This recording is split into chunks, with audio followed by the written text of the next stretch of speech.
tumaas lang siya ng dahil sa overtime, naging 30K. May kaltas ba yan sa tax? The answer is wala. Ang minimum wage earner ay exempt sa income tax, including overtime pay. So ayan, kahit maging 30K, sabihin natin 15K yung overtime mo sa isang buwan. So marami-raming overtime yan, di ba?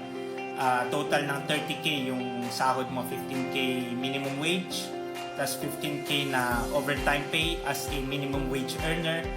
Wala pong tax pag ganyan.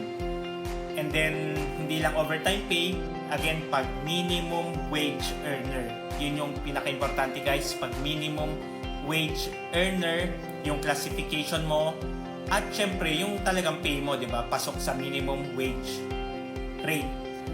Exempt ang overtime pay, exempt ang holiday pay, ang night differential, exempted din sa tax, pati na rin ang hazard pay.